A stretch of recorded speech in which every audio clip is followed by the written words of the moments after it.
Sí, bueno, es un fondo que hoy en día es el fondo más grande de España en cualquier categoría en la que lo mires, y desde entonces hasta hoy, pues en 18 años hemos creado una empresa que ha invertido cerca de 14.000 millones de euros en el sector. Toma ya. Y un alemán era muy divertido, el americano, el alemán y el español, Un como chiste. los chistes. Chiste, ¿no? Y entonces acabamos los tres juntos montando una compañía que era Qualitas Equity Partners, que era un private equity generalista en España para invertir en compañías españolas. Yo soy de los que cree que el talento español es sencillamente brutal. Hay que tener un poco de ganas de que las cosas salgan. Entonces, aunque lo hagas con una enorme humildad, otra de las cosas que creo que he aprendido en mi vida, que es que no puedes ser arrogante jamás. Pero la idea siempre es la misma, es construir conocimiento que te permita estar por delante de la curva, que es una pena porque somos un gran país y tenemos una preciosa y grandísima historia detrás. Sí.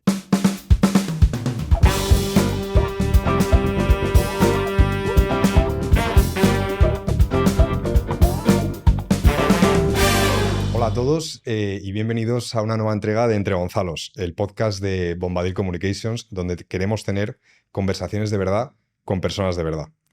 Lo primero de todo, queremos agradeceros el gran apoyo en nuestra última entrega con María Isasi Garza. Habéis sido miles los que habéis visto o oído el último episodio y por eso queríamos daros las gracias. Y nada, sin más dilación, vamos a presentar al siguiente invitado. Tenemos muchísima suerte de contar con él y no es otro que el socio director y presidente ejecutivo de Qualitas Energy, Íñigo Olaguibel. ¿Cómo estás, Íñigo? Hola, ¿qué tal? Buenos días. Un placer estar con vosotros. Muchas gracias por venir, Íñigo. Y de hecho, más gracias que a cualquier otro invitado, porque tú eres una persona reservada, eres una persona que tiene un perfil más discreto, aunque eres una persona de gran éxito profesional. Y sé que para ti venir y darnos esta entrevista, pues que es algo especial para nosotros. O sea que de verdad muchas gracias por venir. Y la verdad es que, como dicen los anglosajones, el perfil bajo para mí es una victoria. Entonces, mantener una posición en la que te conozca poca gente es un valor muy positivo. Pues nada, esperemos que esto sume a tu perfil y no haya nada. Como ha dicho Gonzalo, mi socio, Íñigo es el socio fundador y presidente ejecutivo ahora, desde hace 3 meses, Executive Chairman de Qualitas Energy, que es uno de los fondos, una gestora de fondos de inversión en energías renovables y en transición ecológica de los más grandes de Europa, ¿no? Sí, bueno, es un fondo que hoy en día es el fondo más grande de España en cualquier categoría en la que lo mires, y dentro de Europa somos un fondo, llamémosle, muy relevante en cuanto a tamaño y actividad. Es una empresa creada en el año 2006, es decir, hace casi 20 años, y proviene de una separación de un fondo previo que también fundé, que se llama Qualitas Equity Partners. Entonces nací siendo un generalista dentro del mundo del private equity y me convertí en un especialista en el mundo de la transición energética y la energía renovable. ¿Y cómo fue eso en el año 2006? Porque ahora obviamente esto de las renovables y transición energética pues está muy de moda, ¿no? Pero en el año 2006 era algo tan popular, ¿fue una apuesta arriesgada? ¿Cómo fue aquello? Bueno, en realidad el comienzo de Qualitas Energy es mucho más prosaico, como casi cualquier cosa en la vida, y proviene del conocimiento particular que uno había adquirido, en mi caso, a lo largo de mi experiencia previa, porque yo no nací siendo fundador de Qualitas Energy. Yo nací teniendo una carrera normal y corriente, trabajé después de mi universidad en el mundo financiero, luego salté al mundo de Internet, estuve en Yahoo, y en un momento determinado tuve la oportunidad, con otro socio que conocí por el camino, que era un americano, y un alemán, era muy divertido, el americano, el alemán y el español. Un chiste. Como los chistes. Chiste, ¿no? Y entonces acabamos los tres juntos montando una compañía que era Qualitas Equity Partners, que era un private equity generalista en España para invertir en compañías españolas. Es cierto que en ese camino uno aprende que aportar dinero a las empresas es un valor simple, es una commodity, como diríamos hoy.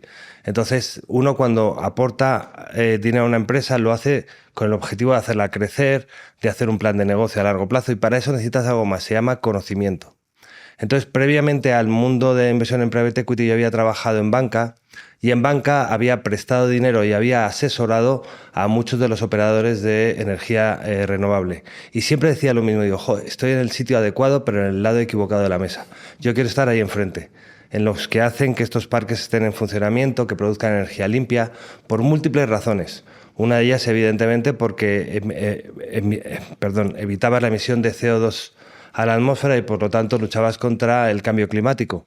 Pero además, porque además era un negocio muy rentable y súper interesante porque estaba en sus primeros pasos y tenía una capacidad de desarrollo brutal a nivel mundial. Entonces, cuando tuve la oportunidad dentro de Qualitas Equity Partners, en el Private Equity, de invertir en energía renovable, no lo dudé en absoluto. Entonces tuve la oportunidad de hacerlo y crear una compañía de cero, conjuntamente con mis socios entonces, que son unos personajes espléndidos a los que tenéis que invitar también aquí, a Rafael Benjumea y a José Benjumea, que llevaban en su vida también profesional, se dedicaron al mundo financiero y en un momento determinado dieron el paso de dejarlo todo y empezar el desarrollo de un parque fotovoltaico en Trujillo. Entonces, desde Extremadura, ahí empezó todo. Entonces, yo les apoyé financieramente y para darles también la estructura empresarial necesaria. Fue todo un éxito y a raíz de ese éxito pues se montó Qualitas Energy como una entidad separada de Qualitas Equity Partners y desde entonces hasta hoy pues en 18 años hemos creado una empresa que ha invertido cerca de 14.000 millones de euros en el sector. Toma ya. Incluyendo recursos de terceros, de bancos y el propio equity levantado por los distintos fondos que hemos ido creando en el mercado. Y somos una empresa de más de 560 personas trabajando dentro del entorno de Qualitas Energy, que es una diferencia enorme con cualquier otro private equity del mercado porque descubrimos que para tener ese conocimiento tenías que tener las habilidades. Y las habilidades no es más que tener personas con conocimiento específico. Entonces tenemos una empresa que está integrada verticalmente. Es una plataforma integrada verticalmente donde tenemos lo que se llama tradicionalmente el GP, es decir, la compañía que hace las inversiones en nombre de los inversores, y por otro lado una compañía de servicios que hace todo lo necesario para extraer valor de nuestras inversiones. Lo que a mí me gustaría, has explicado cosas muy interesantes que vamos a profundizar en ellas más adelante, pero me gustaría un poco empezar desde el principio, porque claro, para nosotros, iletrados en todo el mundo de los fondos, etcétera, lo que queremos saber es qué es la transición energética. Quitar un poco el grano de la paja, separarlo y saber qué es realmente lo importante, porque se habla mucho y se ha convertido ya en un concepto, digamos, que todo el mundo lo utiliza, pero yo estoy convencido que nadie sabe utilizarlo de verdad. Entonces, me gustaría que nos explicases un poco, tú como experto, qué consideras la transición energética y qué es lo realmente importante de la transición energética. O sea, menudo lío. Si tengo que decirlo como experto, no puedo fallar. Entonces espero hacerlo bien. Vamos a intentarlo. ¿Vale? Entonces, la transición energética, como su propia palabra dice, es transitar de un lugar a otro, moverse desde un sitio hasta otro, como el que está en una habitación y se va a la habitación siguiente. Entonces estás transitando hacia otro lugar. Tienes que saber de dónde vienes y hacia dónde quieres ir. En el planeta tenemos un problema y es que emitimos CO2, esos gases de efecto invernadero que tienen un problema y es que aumenta la temperatura del planeta hasta el punto de hacerlo invivible. Entonces estamos luchando contra ese cambio climático. Llamamos cambio climático y yo creo que es una forma equivocada. Realmente tenemos que hablar de cambio climático, no, de calentamiento global. Estamos luchando contra ese calentamiento global. Entonces, para luchar contra el calentamiento global nos hemos dado cuenta de que la emisión excesiva de gases de efecto invernadero promueve ese calentamiento global de forma más rápida que de otra forma hubiera ocurrido. Hay mucha gente que dice, bueno, esto es porque es la naturaleza, son los ciclos de la propia naturaleza los que nos lleva al cambio climático y al calentamiento global. Pero está probadísimo científicamente que la mano del hombre ha tenido mucho que ver en todo este proceso desde la revolución industrial. Entonces, la emisión de CO2 debemos tratar de, por un lado, limitarla y por otro lado, reducir el CO2 que hay en el planeta. Entonces, lo primero que hemos hecho es, tratemos de limitar la emisión de CO2. ¿Cuál es la fuente más importante de emisión de CO2? La producción de energía eléctrica. Entonces, lo primero que hemos hecho en el planeta ha sido desarrollar tecnologías limpias, utilizar medios limpios para producir energía eléctrica que no emite CO2. ¿Cuáles son esas? El agua, el viento y el sol. Entonces, es muy básico y además lo hemos descubierto desde hace muchos años que con el viento puedes mover los barcos. Entonces, si es algo tan básico, ¿por qué no lo utilizamos para mover otras cosas y producir energía eléctrica? De la misma manera, descubrimos tecnologías con el sol para o bien calentar cosas o bien utilizar fenómenos fotovoltaicos descubiertos por los científicos. Un fenómeno fotovoltaico es muy sencillo, yo meto irradiación a un átomo y hago que un electrón pierda un nivel. Al perder un nivel, libera energía. Esto es una forma demasiado simplista de explicarlo, pero yo creo que nos entendemos fácilmente. Mientras que en la parte eólica, pues yo con el viento hago mover algo y ese algo genera una energía cinética que la convierto posteriormente en energía eléctrica. De nuevo, es algo muy sencillo de entender y la idea es utilizar estos medios tan esenciales que hay en el planeta y que son inagotables. Por eso se llama renovable, porque son inagotables, la fuente es inagotable. El petróleo no es inagotable, pero sin embargo el viento, el agua y el sol son inagotables. Por lo tanto, puedo producir energía eléctrica de forma permanente. Entonces, si soy capaz de hacerlo, y segundo, soy capaz de hacerlo eficientemente, quiere decir con un coste suficientemente bajo, resulta que es una energía perfecta para poder tenerla de forma continua en el planeta, para mover todo lo que queremos mover y para tener la calidad de vida que deseamos tener. No nos olvidemos que cuando yo hablo muchas veces de la energía eléctrica, la gente dice, sí, esto está muy bien, produces energía eléctrica barata y con fuentes solares, pero yo lo que quiero es llegar a mi casa, apretar un interruptor y que se encienda la luz. Entonces, si no se enciende la luz, quemaré lo que sea necesario, me importa un bledo la emisión de CO2 o no. Lo principal es que se encienda la luz. Y es cierto, es decir, la seguridad de suministro y la independencia de suministro, independencia, por cierto, que está tan de moda ahora, después de la invasión de Ucrania por parte de Rusia, pues nos hemos dado cuenta que son valores que, aparte de tener energía limpia, descarbonización del planeta, de lo que hablábamos hace un momento, esa transición energética, tenemos que mantener los otros dos principios, seguridad de suministro e independencia energética. Por eso también hemos oído hablar mucho últimamente de las nucleares. Eso es un buen tema, porque yo he sido muy pro nuclear toda la vida porque me parece un complemento y que te da una base al sistema bastante sólida, que funciona 24/7, pase lo que pase. Y hasta hace poco no era una de las energías priorizadas por la Unión Europea. Hace un par de años, precisamente por Ucrania, lo ha nombrado energía verde y demás. ¿Tú no crees que se puede complementar la nuclear con las renovables para tener un sistema más seguro? 100%. De hecho, si a mí me preguntas, yo soy pronuclear. Creo que la nuclear es la base del sistema eléctrico. Genera lo que se llama carga base. Es decir, es una producción de energía eléctrica 24/7 permanente. Es poco graduable. Sí. La gente cree que las nucleares las puedes modular en cuanto a su producción de energía eléctrica y eso no es cierto. Dentro de unos límites sí, pero en el momento en que los excedes no puedes. Por eso tiene mucho sentido, por ejemplo, los pequeños reactores que se quieren instalar ahora, porque en vez de tener grandes plantas, pongo plantas pequeñas y entonces las puedo apagar o encender. Y eso me permitiría modular la producción de energía eléctrica en el mercado. Entonces, ¿es una energía limpia? Sí. ¿Es una energía cara? Carísima.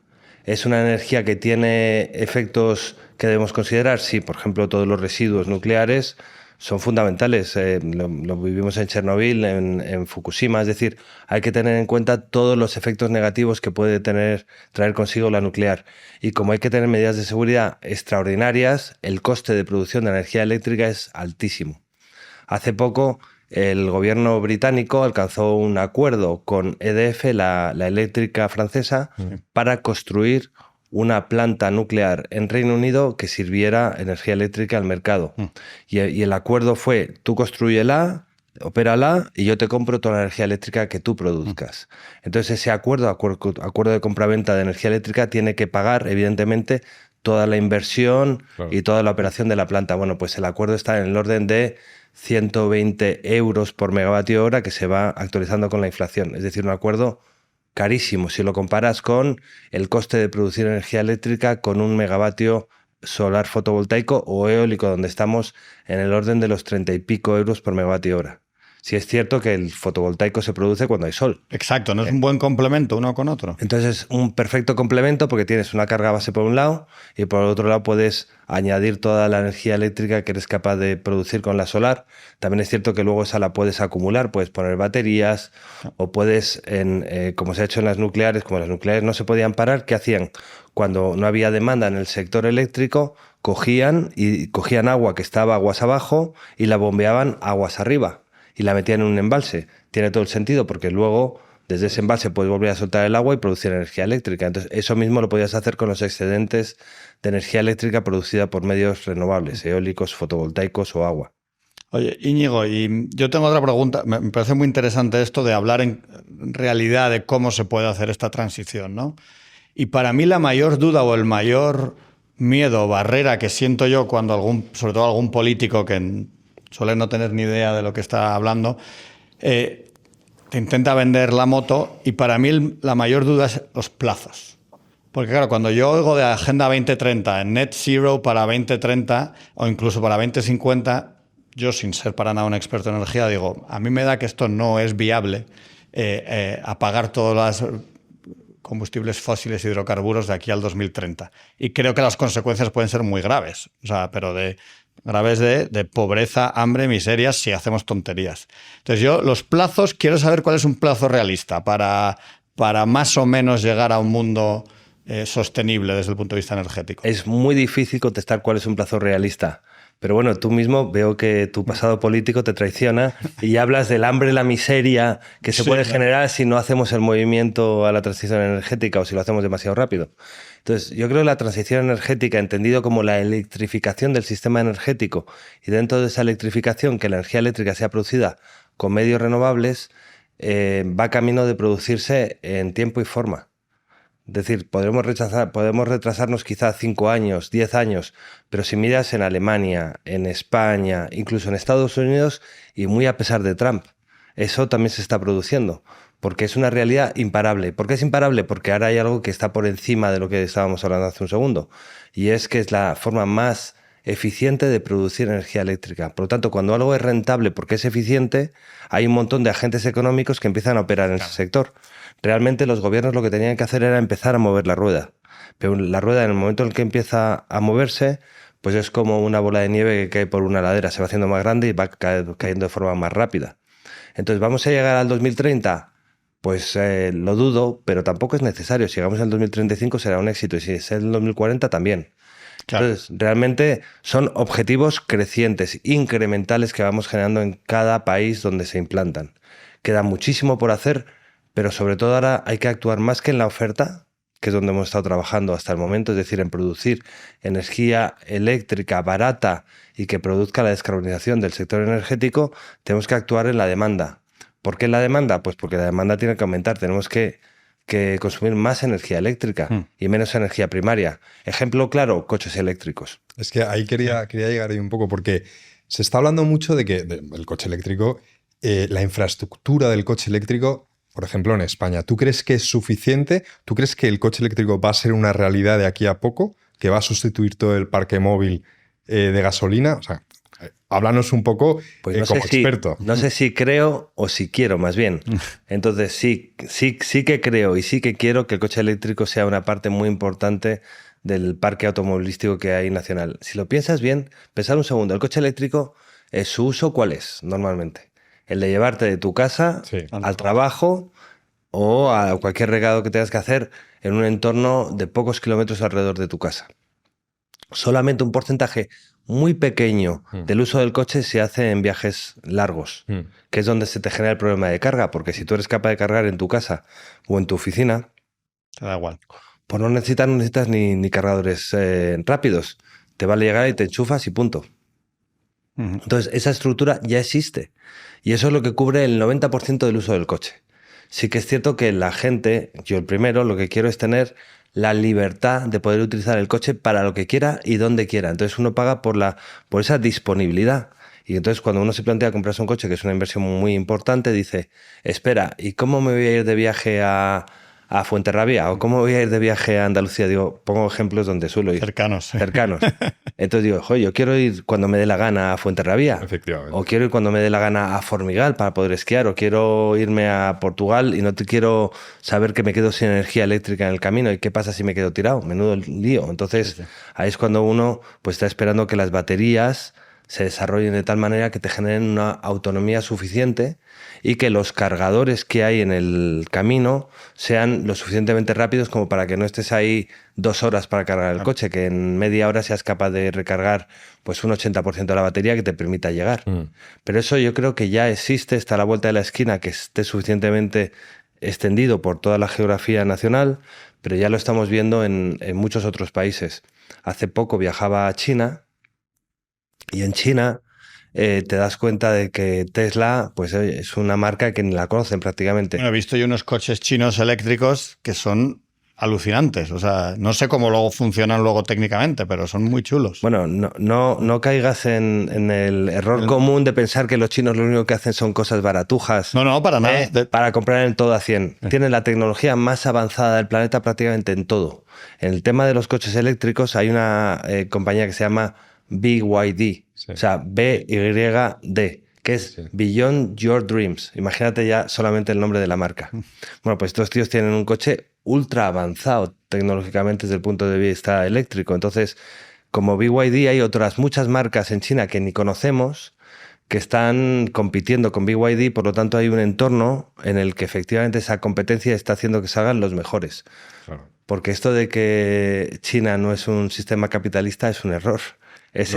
Yo no lo creo, yo. Es el mayor de los sistemas capitalistas. Sí, Me contaban cuando estaba allí, decían, mira, aquí todos los medios de producción pertenecen al Estado, es decir, las compañías, todo el mundo, pero también las personas, porque están dentro, o sea, se les da educación gratis, por supuesto, sanidad gratis, pero... El sistema de crédito social y demás. Exacto, si se quieren marchar de China, tendrán que pagar todo lo que la sociedad china ha invertido en ellos. Y es un hecho, o sea, un chino que se quiere ir de China a trabajar en Europa o en Estados Unidos le dicen, vale, estupendo, pues mira, la factura de tu educación son tantos euros, págamelos antes de marcharte. Es que ¿cómo puedes competir contra eso? Es que es muy difícil. Bueno, sí, muy difícil. ponerse las pilas. Pero bueno, volviendo un poco a Qualitas Energy, claro, para que nos cuentes, el primer vehículo que tuvisteis fueron como 214 millones, si no me informa mal, y el último han sido 2.100 millones de euros. Entonces, me gustaría que nos explicases un poco qué ha pasado, porque claro... ¿Cómo se hace? ¿Cómo se hace para escalar una empresa en 18 años? Eso es. O sea, los números de inversión son muy, muy imponentes. La verdad es que llama mucho la atención. Pero eso no es lo más importante. Lo más importante es haber pasado de ser 3 a 540. Porque eso es una gestión enorme, atraer el talento y estar rodeado de gente, a ser posible, mucho más lista que uno y con una capacidad de trabajo infinita, es lo que hace distinta a esta compañía de muchas otras. Entonces, el componente de ilusión, de participar en algo que está cambiando el mundo en el que operamos, yo creo que es fundamental. En el caso de las cantidades que decías, sí, lo tienes muy bien escrito, 214 fue el primer fondo, que no fue un fondo, fue una compañía. Fue compañía. Fue compañía, porque uno hace lo que puede hacer cuando empieza este negocio. Entonces, recuerdo que cuando estábamos en Qualitas Equity Partners, Sí. empezamos a apostar por invertir en energía renovable. Entonces, es cuando me encontré con estos hermanos José y Rafael Benjumea, con el que creamos una compañía que se llama Fotovatio. Entonces empezó Fotovatio y la idea original es, oye, Rafael, tú te dedicas a montar una compañía que haga el desarrollo de los activos y como vas a necesitar un montón de capital para luego construir los activos y operarlos, yo pongo un fondo que voy a levantar para poder financiar la construcción de todos estos activos e ir creciendo con mucha rapidez en varias geografías, no solamente en España, porque hay que diversificar el riesgo. Ah, fenomenal, fenomenal, venga, vamos a ello. Entonces empezamos a levantar un fondo y cuando estábamos muy avanzados en el levantamiento de aquel fondo, cerca de los 200 millones de euros, con uno de mis actuales socios, con Vicente, recuerdo que pues un día, no sé por qué, pues creo que nos llamaron, entonces vinieron a vernos los señores de General Electric. Y entonces se sentaron con nosotros en nuestra oficina y en aquella reunión dijeron, oye, nos interesa muchísimo lo que estáis haciendo, nos encantaría invertir con vosotros. Digo, pues, oye, estáis invitados, estamos levantando un fondo. Y me dicen, no, es que tenemos un problema, Íñigo. No invertimos en fondos, solamente invertimos en compañías. Y digo, Pues te monta una compañía. Digo, pues no pasa nada, ya no me llamo fondo, ya me llamo compañía. Claro. Entonces, pero claro, si monto una compañía tendrás que pagarme por todo lo que he hecho hasta ahora. Sin problema. Y por cierto, también tendrás que darme un incentivo si hago bien las cosas, ¿no? Porque en un fondo me pagan un carry. Claro. Aquí no, pues aquí no pagamos carry, pero ¿pagáis incentivos al equipo gestor si hace bien las cosas? Por supuesto, un incentivo, por supuesto. Digo, pues nada de carry, incentivo. Entonces vas cambiando los nombres y obtienes lo mismo al final. Claro. O sea, ¿un fondo qué hace? Un fondo cobra un fee de gestión que está pensado estrictamente para cubrir sus gastos operativos. Y luego, si hace las cosas bien y devuelve el dinero a sus inversores de una forma notable, cobra un porcentaje de esa plusvalía que le genera a los inversores, que se llama carried interest. Entonces, es muy importante cuando haces este tipo de actividades que, bien sea un fondo o bien sea una compañía, tú vayas a tener un incentivo económico por obtener los objetivos que te habías propuesto. Sí. En términos de la plusvalía que le generas a los inversores. No, claro, por supuesto. Entonces, ¿dijeron incentivo? Sí. Pues nada, nos pusimos a negociar. Y entonces valoraron todo lo que habíamos hecho hasta el momento, porque la idea era ya aportar todos los activos en los que habíamos invertido a una compañía, aportar todo el equipo, todo el pipeline de oportunidades que teníamos a medio y largo plazo, perdonar los anglicismos, porque aquí siempre acabamos con anglicismos, pero bueno, digamos, todos los proyectos que estábamos desarrollando y que queríamos desarrollar, todo lo volcamos a la misma compañía. Una cosa que he aprendido muy importante en mi historia empresarial es siempre estar alineado en intereses con tus socios, porque si realmente tienes otras cosas en las que pensar, puedes tener el riesgo de pensar en esas otras cosas y entonces ya no estás ocupándote de lo importante. Lo que debes. Has dicho un par de cosas que a mí me resultan muy interesantes y me gustaría preguntarte de cómo se gestiona desde el punto de vista del líder de una compañía que tiene 560 empleados, pero además que opera en distintos mercados. O sea, vosotros estáis en España, Italia, Alemania, Reino Unido, Chile, Estados Unidos creo que también, ¿no? Falta uno. Polonia. Bien. Me falta, ya he dicho, no. Ya está. Sí, creo que sí. Y tenéis equipos en diferentes países, que ya añade una complejidad no solo a gestionar a 500 personas y alinearles, como tú dices, sino de diferentes nacionalidades operando en diferentes contextos de mercado y demás. Entonces, quería una pregunta ya como español, ¿cómo se ve España contra esos otros mercados desde el punto de vista de las facilidades que hay en España o no, el talento que tenemos en España versus otros y demás? Y luego, ¿cómo haces tú desde el punto de vista de gestión para todas esas piezas que más o menos se muevan en la misma dirección, ¿no? Bueno, me parece, o sea, es de nuevo la pregunta. La parte estratégica de a qué países vas y cómo lo haces bueno, requiere una respuesta, podemos estar casi la entrevista entera, 1 hora. Pero pongamos por un segundo que por distintas razones pues hemos decidido los sitios adecuados y estamos persiguiendo las oportunidades que tenemos en un momento determinado en un mercado. La parte de cómo nos ven desde fuera, eso es tremendamente curioso. Yo soy de los que cree que el talento español es sencillamente brutal. La gente española que yo me he encontrado en mi carrera profesional trabaja más, tiene mayor determinación, empuja con fuerza, tiene ganas de demostrar lo que es capaz de hacer y no está pensando en trabajar menos y en cobrar más y en irse más de vacaciones. Cosa que, por cierto, en las nuevas generaciones empiezas a ver. Y no me quiero meter, lo siento, con las nuevas generaciones. No, nada. Pero es cierto que hay que tener un poco de hambre. Eso, ¿recordáis aquel famoso... Stay hungry, stay foolish. Sí, de Steve Jobs. Pues stay hungry, stay foolish es lo que hace la diferencia. Entonces nosotros, yo creo que estamos así, estamos hambrientos y con muchas ganas de demostrar lo que somos capaces de hacer. En el mundo nos ven de forma distinta. O sea, este topicazo de la siesta, el flamenco, la fiesta y el cachondeillo está muy extendido.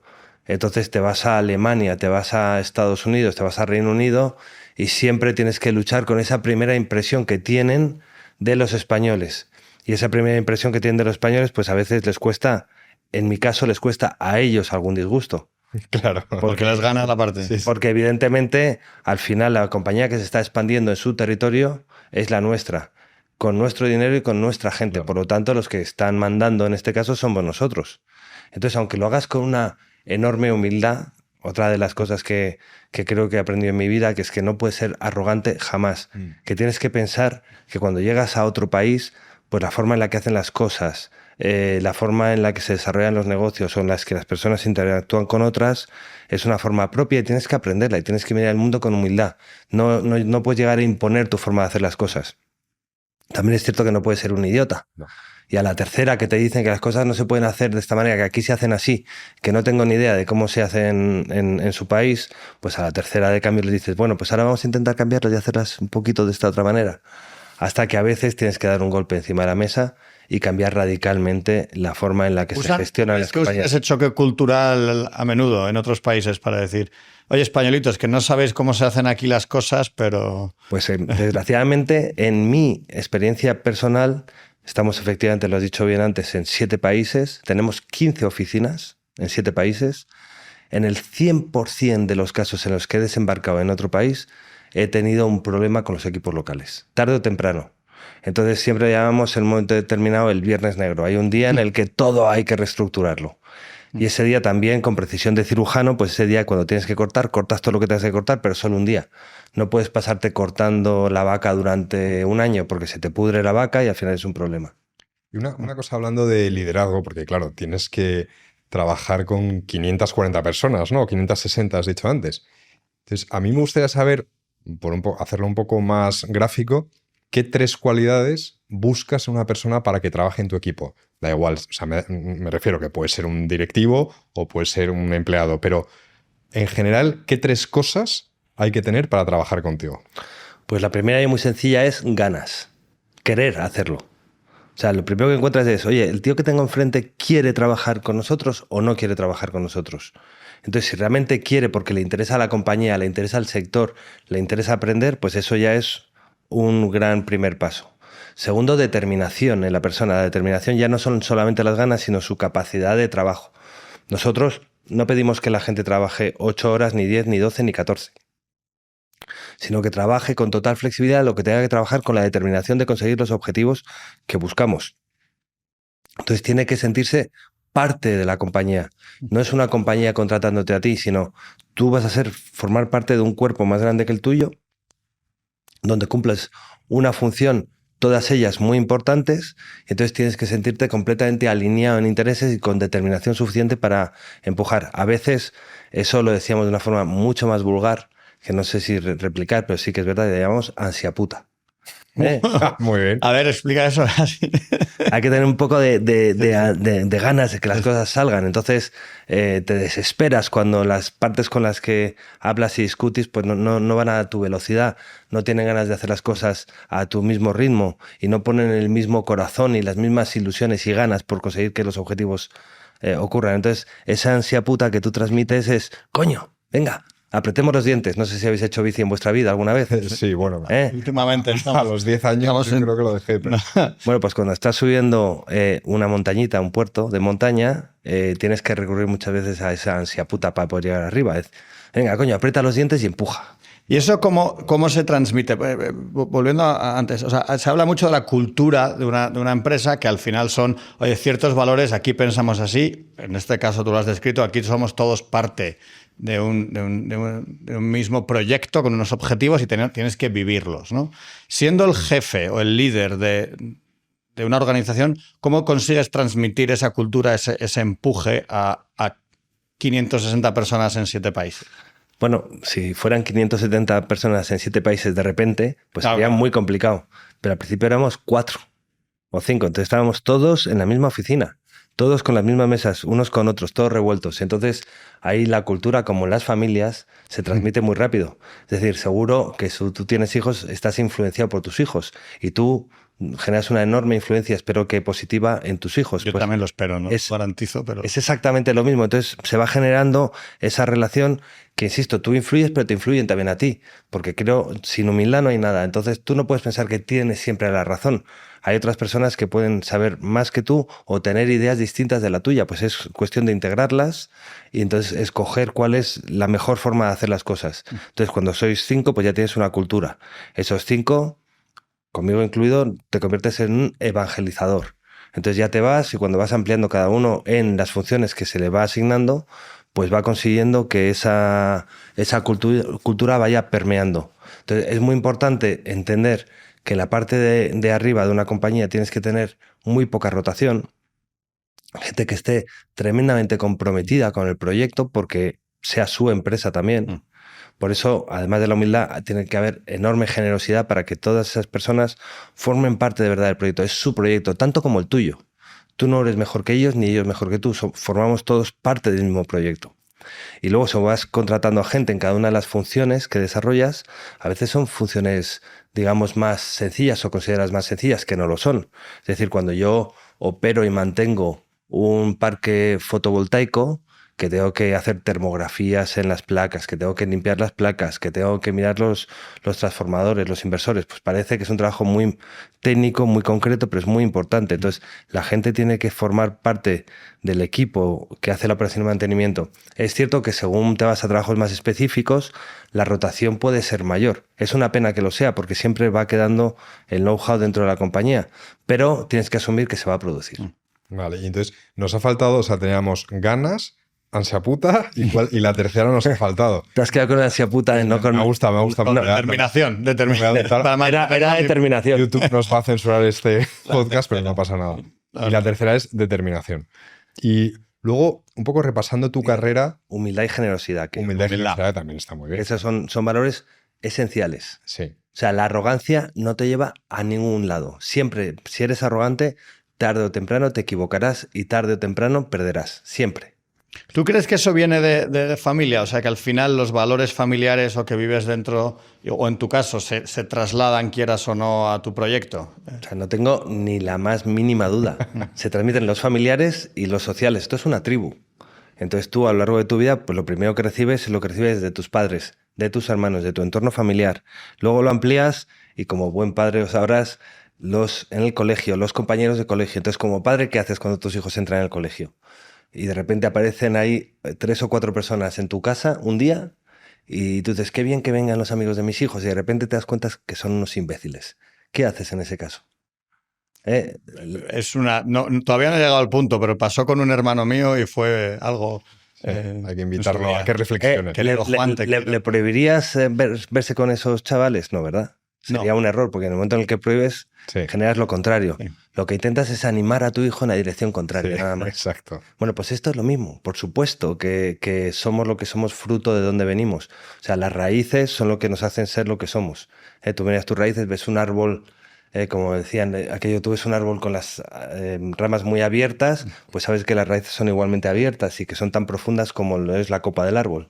Pues esto es exactamente lo mismo. La fuerza del árbol reside en sus raíces. Claro. Y las raíces y la familia es fundamental. Claro, pero es bonito eso, ¿no? Por ver a tu padre en tu proyecto, ¿no? Digamos, a tu padre o lo que enseñó tu padre. Mira, es que lo estoy viendo ahora en términos prácticos, ¿no? Ves a tu padre, ves a tu madre, ves a tus abuelos, ves a tus hermanos si los tienes, o sea, ves, todo tiene su ingrediente, todo forma parte de ti. Y de nuevo, con la generosidad del reconocimiento. Porque si no te crees un tipo arrogante que todo te lo debes a ti mismo, y eso es una mentira enorme. Y volviendo un poco a la parte corporativa, ya nos queda relativamente poco tiempo, pero sí que me interesa que nos cuentes, claro, si tuviéramos que repasar todas las operaciones que has hecho, estaríamos hasta mañana, pero ¿hay algo que haya pasado a lo largo de tu trayectoria que de verdad digas, ha sido determinante en mi carrera, en mi empresa o en el ámbito profesional? Una operación, el fichaje de una persona, la fundación de una empresa, lo que sea, algo que digas, esto a mí me ha cambiado. Pues realmente no ha habido ninguna única cosa de forma aislada. Es la suma de muchas y son muchísimas.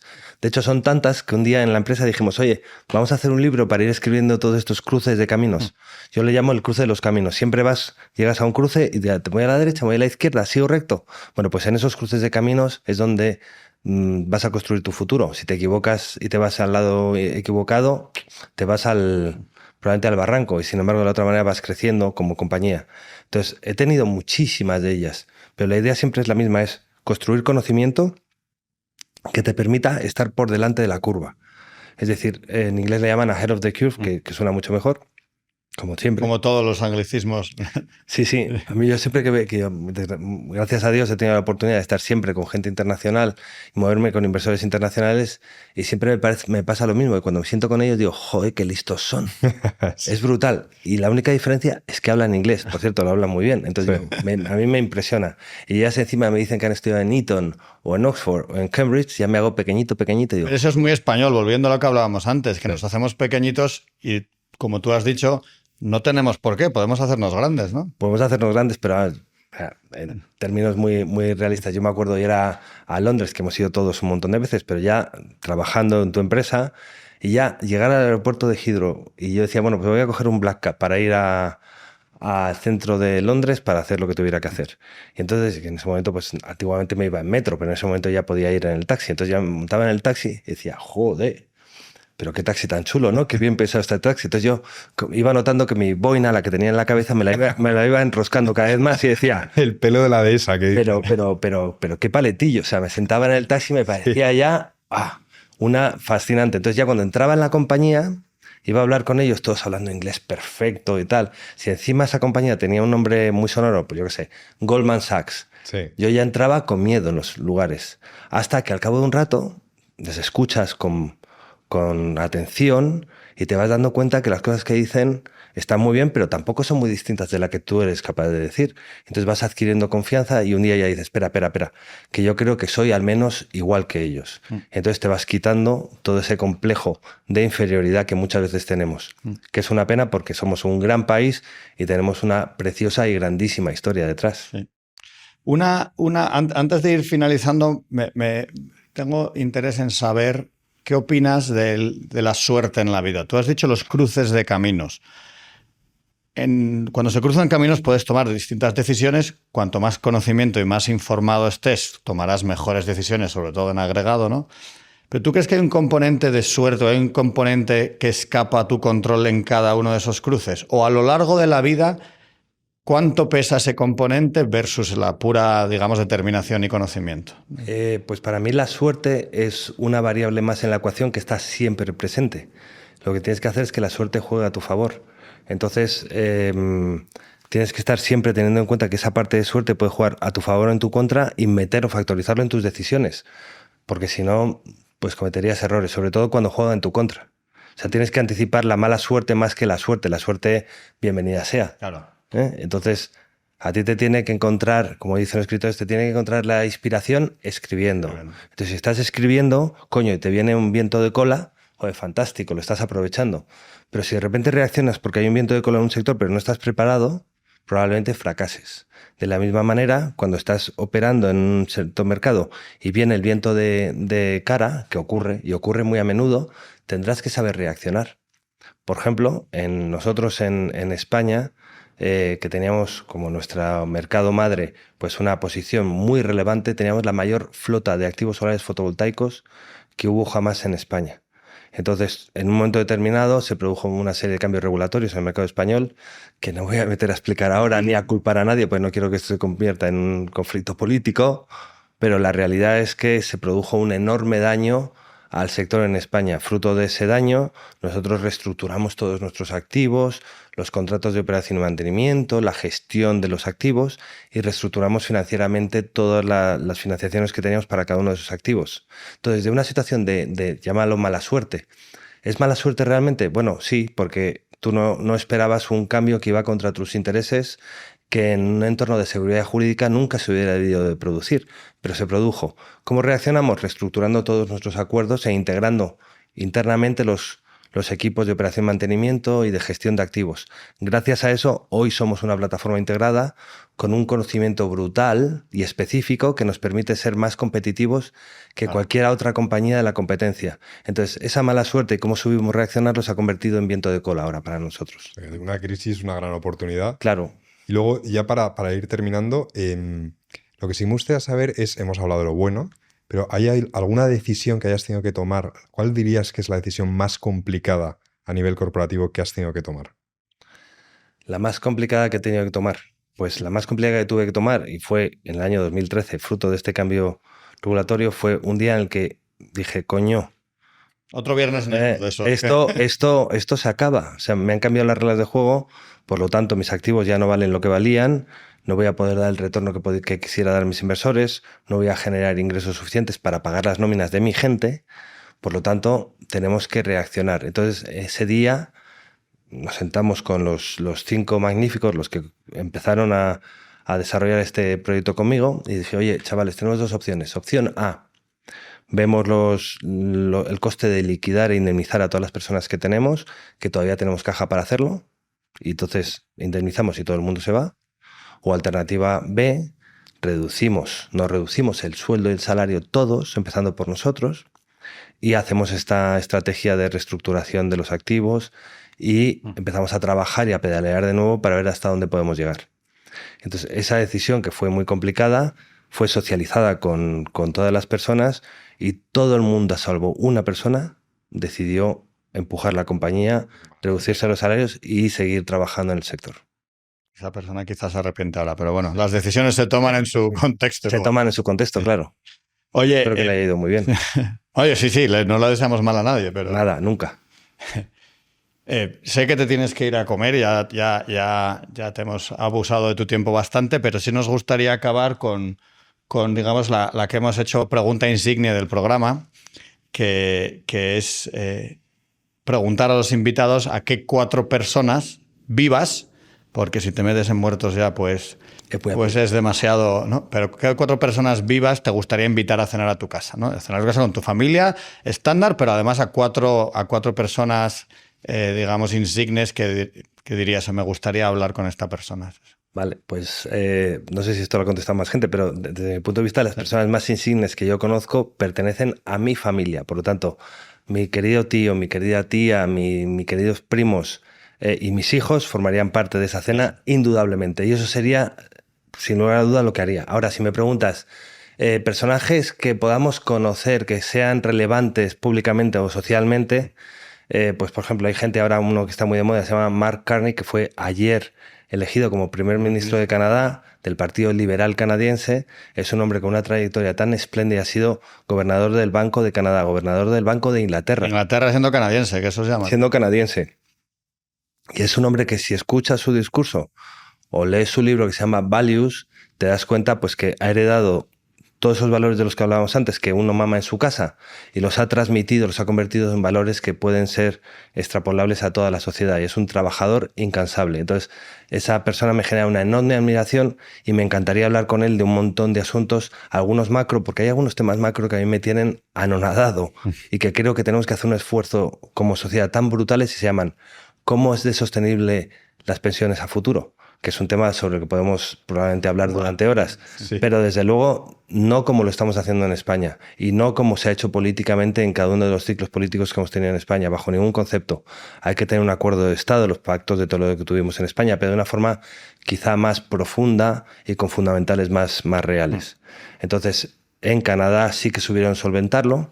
¿Por qué? Porque tienen estos economistas macro espectaculares que un día dijeron, oye, que tenemos un problema, que no vamos a tener pasta para los mayores el día de mañana. Y entonces pusieron los medios necesarios para que el asunto tuviera solución a largo plazo. Entonces, con personas como él o como Michael Ignatieff, que es lo mismo, liberal canadiense, pero más académico, estuvo en Harvard, ha estado en otras universidades, es un pensador que tiene unos libros espléndidos, que a todo el que nos estés escuchando, que los lea, por favor, porque realmente es un fuera de serie. Son gente con la que me encantaría tener una conversación profunda y amplia.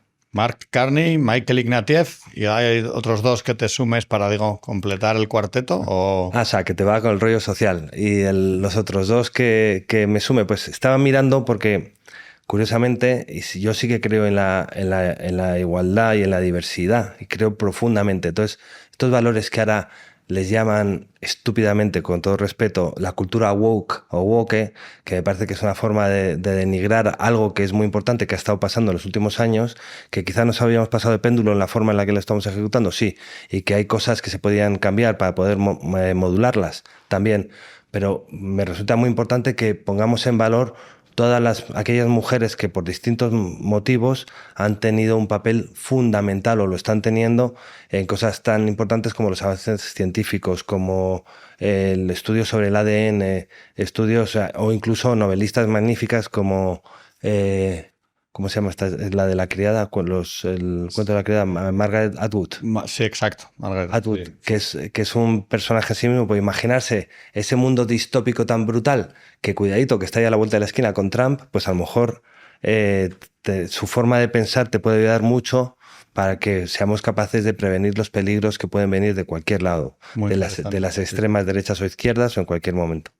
Sí, sí. Así que siento no ser más específico, pero... No. Está fantástico. Y es verdad que gente que tiene esa capacidad de imaginación tiene que ser fascinante hablar con ellos porque te pueden llevar a una conversación. Sobre todo la gente con imaginación, que a mí me parece que es lo que y falta. Curiosidad, efectivamente. Sí. No, brutal. Y como tú dices, yo no sé si por un lado o por otro, pero yo cada vez que veo una serie de esas distópicas digo, esto no está tan lejos. No está tan lejos de ocurrir. Es que te lees, Gonzalo y yo admiramos mucho a George Orwell. Claro, es que te lees 1984, que es uno de mis libros de cabecera, y te da pánico.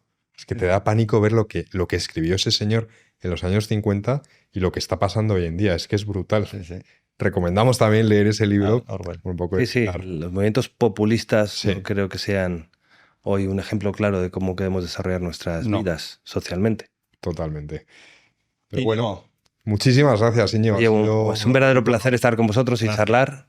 Es verdad que delante de las cámaras y los micros como que es una charla... Quedaremos fuera de... Bueno, es que para nosotros es un lujo hablar cara a cara con gente como tú, pero si podemos compartirlo con por lo menos familia y amigos que nos vean, estamos muy contentos. Y gracias por tu tiempo. Muchísimas gracias, Íñigo. Y además por tu interés en dar estas de tus primeras entrevistas que no sueles dar. Te agradecemos que hayas tenido la deferencia. Por eso, exacto, no es de las primeras, es la primera. Pues muy agradecidos. Muchísimas gracias. Los Gonzalos estamos Eso es. agradecidos. Bueno, pues nada. Muchísimas gracias a vosotros, ha sido un placer.